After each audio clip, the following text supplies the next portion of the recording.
स्वागत है आपके अपने YouTube channel Hemant Soni leader पे। तो आज मैं आपको पढ़ाने वाला हूँ कोशिका यानी कि सेल, जिसे हम कहते हैं जीवों की मौलिक इकाई यानी जीवों की सबसे छोटी इकाई जो होती है उसी को कोशिका कहते हैं।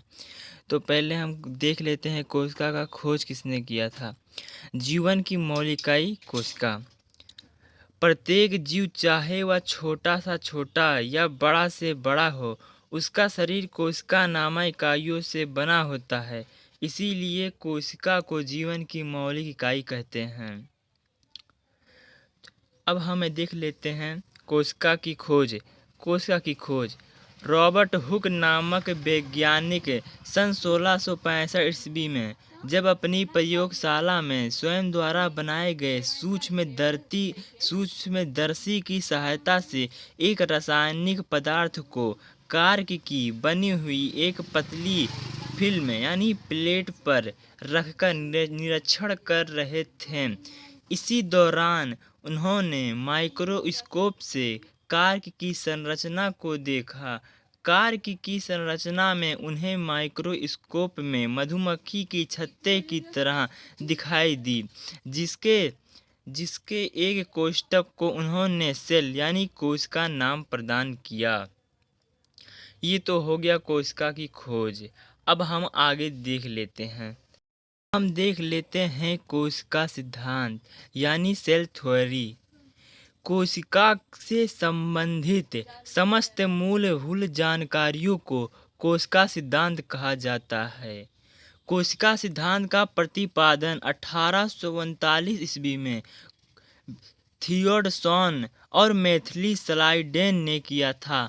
बाद में 1856 ईस्वी में थॉमस विच्चो के द्वारा कोशिका का सिद्धांत में एक और जानकारी जोड़ी गई। कोशिका सिद्धांत में मुख्य रूप से 3 नियम हैं जो इस प्रकार हैं। तो पहला नियम हम पहले देख लेते हैं। कोशिका जीवों की संरचनात्मक इकाई है। मतलब कोशिका जीवों की संरचनात्मक इकाई है। कोशिका से ही जीवन की संरचना हुई है।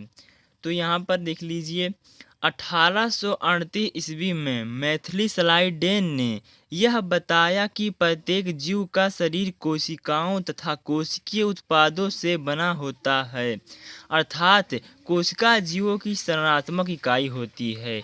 ये किसने बताया था? ये मैथिली स्लाइडेन ने बताया था। अब हम दूसरा नियम देख लेते हैं। कोशिका जीवन की क्रियात्मक इकाई होती है। 1839 ईस्वी में थियोडोर ने यह बताया कि जीवित रहने के लिए किसी जीव को जिन क्रियाओं या प्रक्रियाओं की आवश्यकता पड़ती है, वे सभी प्रक्रिया कोशिकाओं के अंदर पाई जाती हैं। अतः कोशिका जीवन की क्रियात्मक इकाई है। कोशिका जीवन की क्रियात्मक इकाई है, यह किसने कहा था? तो ये थियोडोर ने कहा था। अब हम तीसरा नियम देख लेते हैं। तीसरा नियम यह है कि कोशिका आनुवंशिक इकाई भी होती है। ये किसने कहा था? तो हम ये देखते हैं। 1855 ईस्वी में थॉमस विच्चो ने यह बताया कि एक जीवित कोशिका ही दूसरी कोशिकाओं को जन्म दे सकती है। आनुवंशिक पदार्थ कोशिकाओं के अंदर ही पाए जाते हैं, इनकी ही वंशगति होती है। अतः कोशिका आनुवंशिक इकाई होती है। कोशिका आनुवंशिक इकाई होती है। ये किसने कहा था? ये थॉमस विच्चो ने कहा था। अब हम देख लेते हैं कोशिका की अति सूक्ष्म संरचना।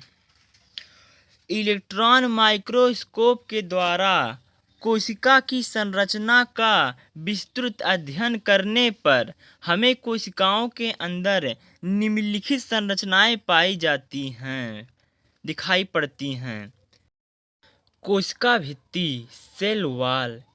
पादप कोशिकाओं में कोशिका कला के चारों ओर एक मोटी परत पाई जाती है, जिसे कोशिका भित्ति कहते हैं।